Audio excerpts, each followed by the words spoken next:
Welcome everyone. My name is Cade Jones. I'm with the Acadiana Planning Commission, and today I'll be giving an overview of the Delta Regional Authority's States Economic Development Assistance Program, CDAP.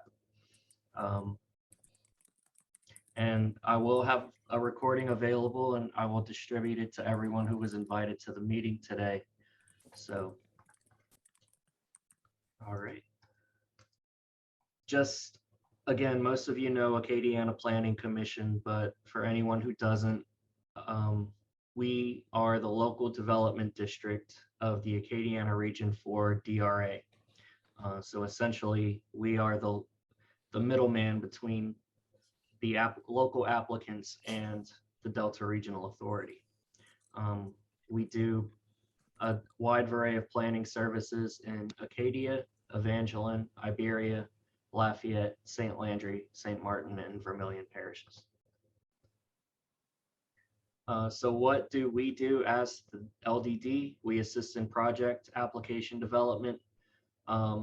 We encourage everyone who wants to apply to work with us. They can submit an application without contacting us, but it's going to come to our office anyway. We have to approve any kind of applications that come from our region before sending it off to DRA.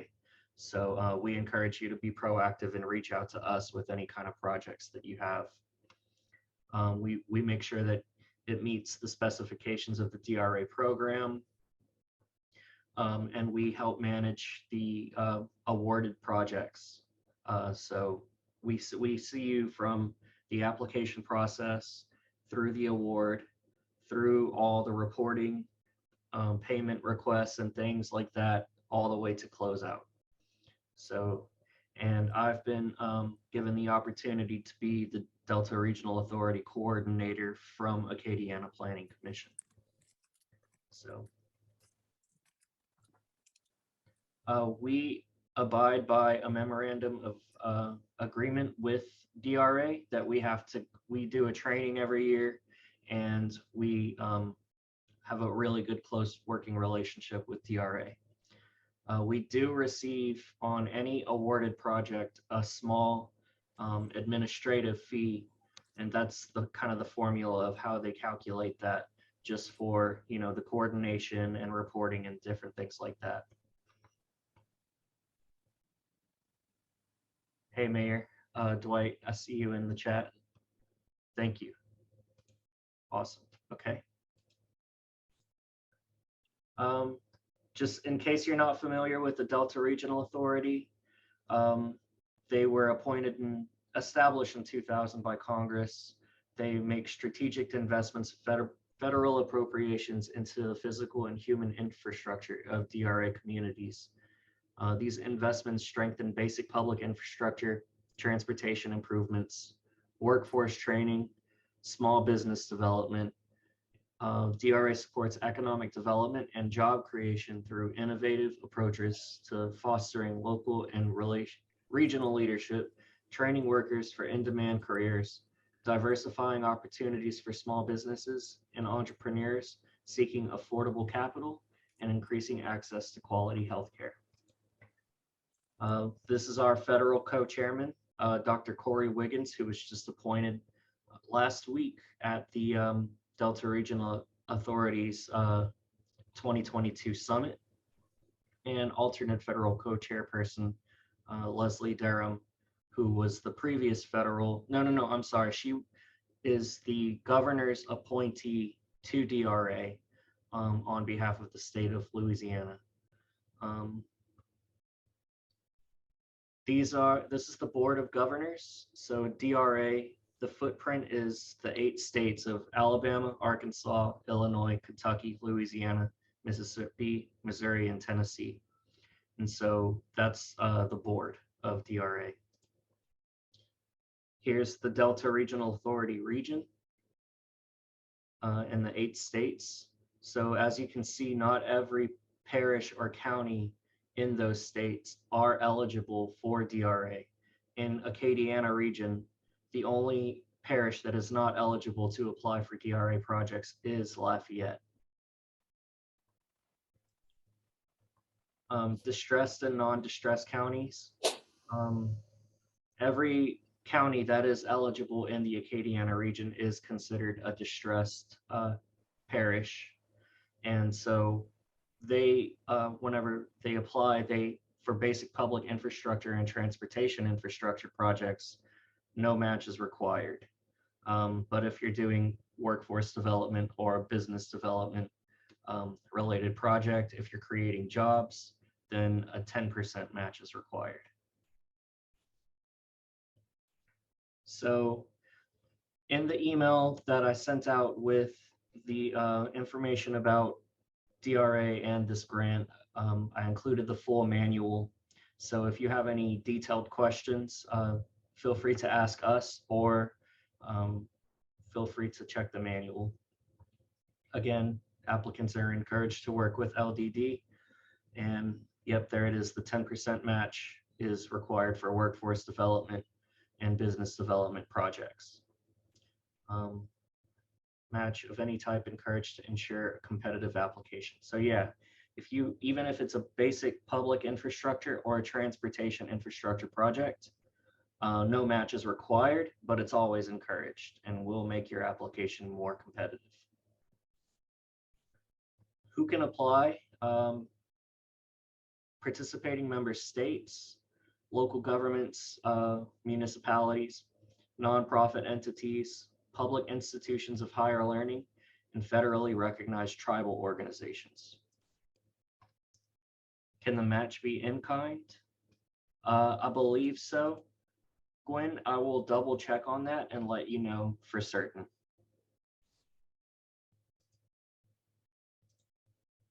So the eligibility guidelines, this is a graphic DRA refers to as the onion of eligibility. So basically, it starts from the top. You have to meet one of those 4 funding categories, which I'll go over in the next slide.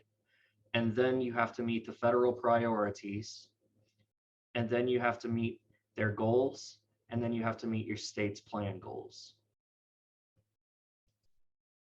These are the 4 funding categories that CDAP will fund: basic public infrastructure, transportation infrastructure, business development with a focus on entrepreneurship, and workforce development. So those first 2 categories don't require a match, and these 2 require a 10% match. Some examples of some active basic public infrastructure grants that we have are in Ville Platte, they just was awarded a sewer lift station improvement.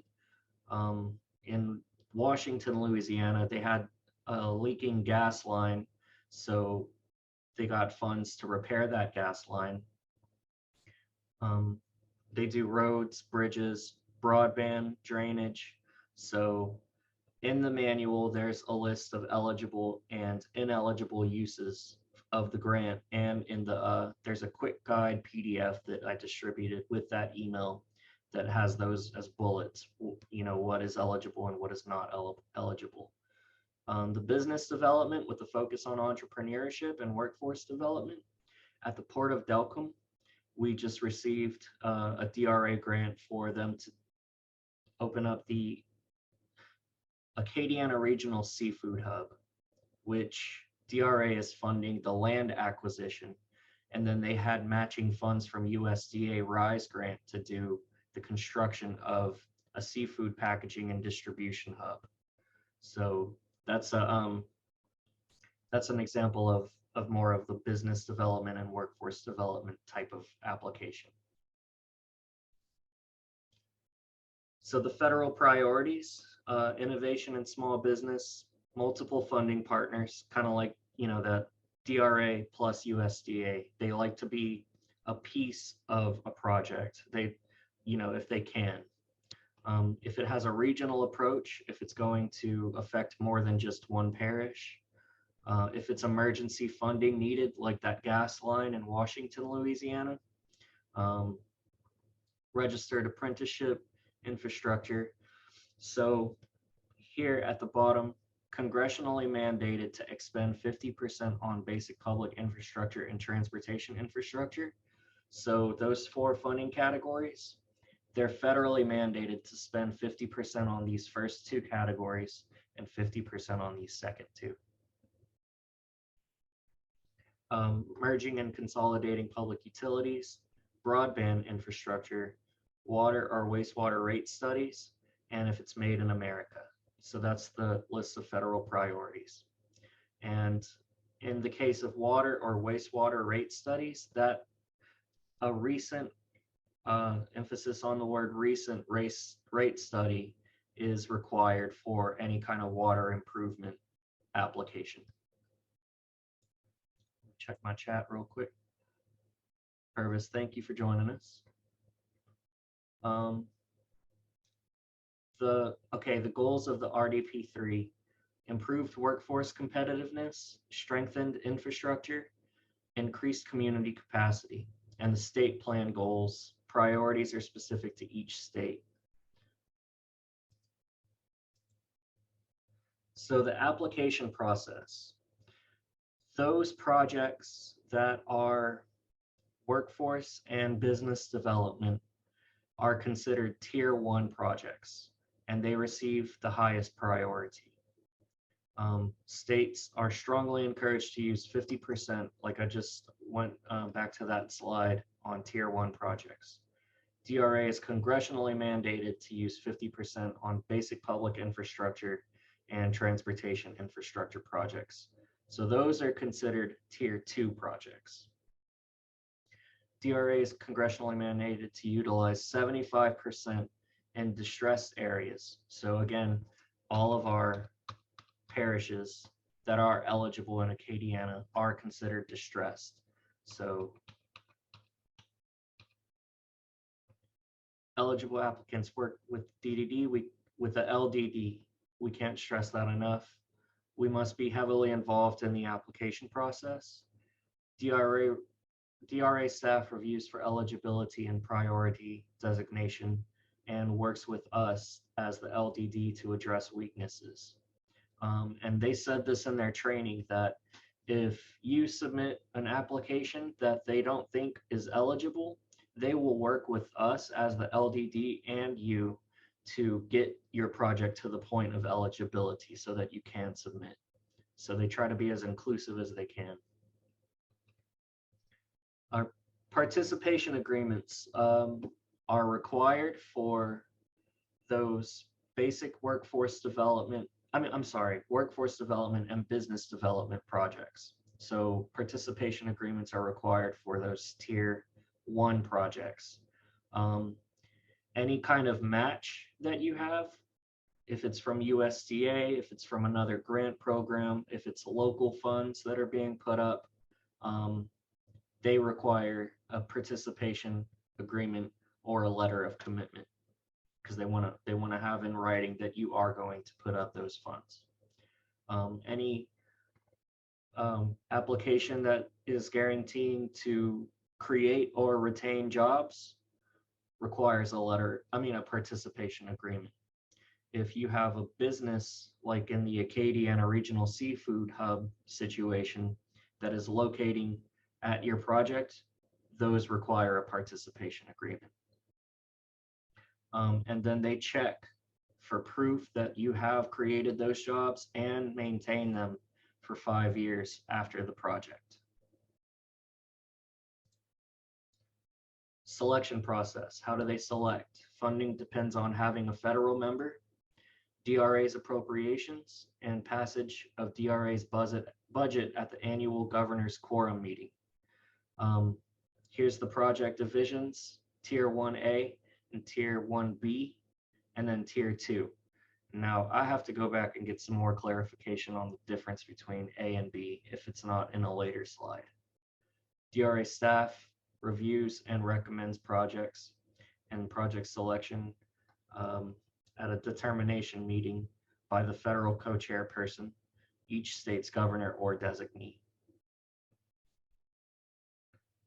So what happens if you get awarded? Award documents are generated by DRA and emailed to us and to the applicant. And we, as APC, are responsible for pre-awardees technical assistance. Executed award documents upload to DRA funding portal, and then a notice to proceed is issued if complete. So they send you the award document. You have to make sure all the information and details are correct, because DRA is not perfect. They will, if not all the budget categories are reflected in the award document, we double check that stuff, get it straight with DRA before you sign. If whenever you receive an award, you have to pass a resolution with your board or your council of whatever entity you're representing. And then there's the ACH banking form. That's basically DRA's direct deposit form to get the money from them to you. And once you receive your award letter, they give you 45 days to get your award documents. So again, if you have to pass a resolution, you have to be strategic and plan accordingly with your councils or your board meetings. And then once you get all your award documents returned to DRA, then they give you the notice to proceed, and that's when the grant period starts. And this is probably in a later slide, but it's worth noting now that grant periods are typically 24 months for CDAP projects, and they will allow one extension of 12 months. So you can get basically a maximum of 3 years, and they do not like to go over that. So, but if you do everything correctly on the front end, then the rest of the project usually goes smoothly unless there's supply chain issues, which DRA is very understanding of because they're seeing it across the board right now. Memorandum, so the grant document package, that's the award agreement that you have to have signed, mediation and arbitration disclosures, notice of basic agency transfer, environmental declaration and indemnity, board resolution, automated clearinghouse form, that's that funding form, and project sign guidelines. I think there's a slide on this, but any project that DRA funds that involves construction requires a sign that they provide the guidelines for, but it's the awardee's responsibility to pay for the cost of the sign, not using DRA funds. Construction projects funded in whole or in part by DRA funds. Awardee is responsible for all costs and proof of a sign within 30 days of DRA receipt of construction contracts. And then they have the sign guidelines that they include in the award package. Increase in site visits. So we've only seen one DRA site visit recently, and they send us a checklist. We work with the applicant, with the awardee, to make sure that they have everything on the checklist. And they did state at the training that they are planning on ramping up their site visit activities. So we expect to see that happen more frequently. It's based on information contained from the quarterly reports. So if they feel like something is being stalled, they will come check it out with us, and then receive no less than 10 business days. Yeah, they only give you 10 days to as a notice of a site visit. And then again, there's that checklist that we complete and return to DRA. Quarterly reports, very, very simple. They're 5 questions. It's like, what has happened this quarter? What do you expect to happen in the next quarter? Have you had any delays? Is there anything DRA can do to help? And just, basic quarterly reporting questions. So they're due by the 15th of the month following the end of each quarter. And so again, this is just kind of the contents of those questions. So pretty simple. DRA grants are, I have only worked with DRA grants personally, but from what I understand, they are some of the easiest grants to operate.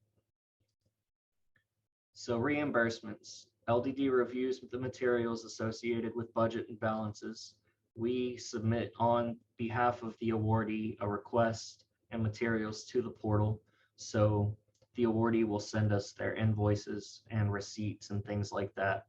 We process the request in DRA's portal. You have to have your reports up to date, and it cannot be beyond the performance period of the grant award.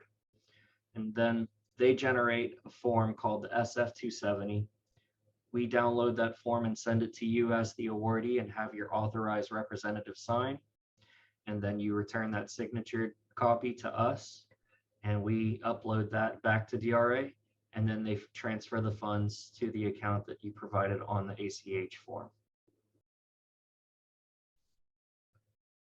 Project changes. So sometimes the scope of service change is required, and in some cases it can be a really good thing. Like in Washington with that gas line, their bids came in much lower than they were anticipating, and so they hadn't used nearly all of their funds from the DRA award.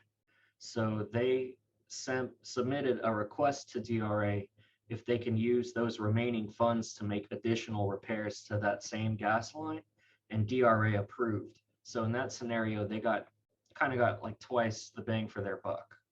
So we will work with you on any kind of scope of service change that needs to happen. And again, they will provide one timeline extension if needed, and it has to be submitted at least 90 days prior to the project end date. Project closeout, you basically submit a very simple summary of the entire project, the outcomes versus the expected outcomes that were in the application, and any kind of final payment or final admin request, which as you make requests for your payments as the awardee, we simultaneously draw down a ratioed percentage of those admin fees that we discussed in the beginning of the presentation. It's called the pro rata share. It's a percentage that this is how much you're getting. We're getting X percent of that. And so as we draw down those funds, we have to keep that percentage parallel through the life of the project. We send the final report narrative to DRA within 30 days of the completion of the project. And if you have if you have to have your board or council pass a resolution accepting the completion of the project, we submit that with the final report narrative. Any funds that are not utilized by the awardee are de-obligated, and then they go back into the bigger pot of DRA funds after the project. So you want to try to get you want to try to use as much of your funds as possible, or they go back to DRA. This is the 2022 states allocations. So you can see here in Louisiana, we're getting more than any other state this year. So there's a total of 18,930,599,000. Oh, I said that wrong. $18,930,599 in their allocations for CDAP this year. And they told us at the training they're anticipating that number to go up. Something I didn't put in this application, but I mean in this presentation, is the typical award range that we've seen is about 50,000 to 250,000. We have recently seen some awards in the $300,000 range, and DRA is anticipating, with the increase of funds that they're supposed to be getting for their projects, to be up to the $450,000 range. They told us don't be afraid to submit for more than you think you might get, because you might just get it. So, don't be afraid to think big on these applications. Here's the timeline. So the application process, the funding announcement came out March 2nd, but because they didn't have their federal co-chairperson appointed yet. We didn't get any of the guidelines for the project until the training at the DRA summit last week. So we did lose a little bit of time in our application timeline, but applications are due to DRA June 5th. Since we, as the LDD, have to review those applications before submitting them to DRA, we want to make sure that we have enough of a buffer of time to review those. So we're asking as APC for any applications to come to us no later than May 27th, which is a week before the application. So it is a fast turnaround, but again, we'll work closely with you to get everything that you need for those applications. On June 19th, we complete all technical assistance work with applications, and that's the final submission, actually, not June 5th, June 19th. So I feel people tend to wait till the last minute on some of these types of applications. So if you can get started on it sooner than later, it's going to benefit you. We review for eligibility and completion, and that you have all of the proper, budget narrative, participation agreements, and those types of materials, rate studies, engineering costs, estimates. So we won't send it to DRA if it's not complete. July 10th, DRA completes their review. July 17th, federal member determines eligibility. July 31st, designees have met with the governors. August 7th, they make their project determinations, and by August 21st, they send out their certification, their award letters. So you can expect to see if you got the award by the end of August, early September. Then you have that 45 days of getting your award documents completed and sent back to DRA. And once they get your award documents, you get the notice to proceed. So you're looking at starting, around September, October. Project should begin project fund drawdowns no later than 12 months from the notice to proceed. So if you stall, they can basically, they'll let you know, hey, what's going on. Timeline extension submitted no later than 90 days. So if you think you're going to have extra time for your project, you need to be anticipating that a month and a half before the end of the project. Reporting requirements for the PA, for the participation agreements. LDDs must be heavily involved. Again, that's been emphasized throughout the presentation. Awardee is solely responsible for all costs of the DRA project sign. Provide DRA copies of all contracts and subcontracts. So just make sure if you get an award that you're keeping records of all your signature pages and sending them to us so we can send them to DRA. And again, this question came up when I was speaking to one of our engineers in the region yesterday. Are resolutions required for applications? No, but they help just in the same way that a letter of support will help. Basically that you have the support of your whatever body you're representing in the application. But resolutions are required to accept an award from DRA. Okay, and now I'll open it up to any questions you might have. Feel free to come off mute and ask verbally or put it in the chat.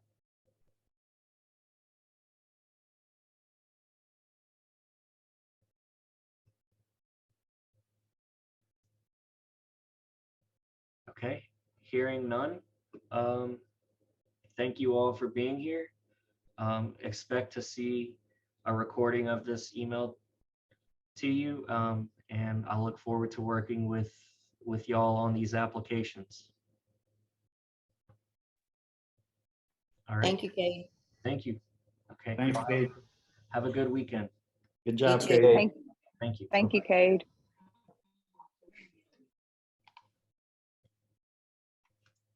End this meeting. Here we go. Thanks, y'all. Bye-bye. Bye.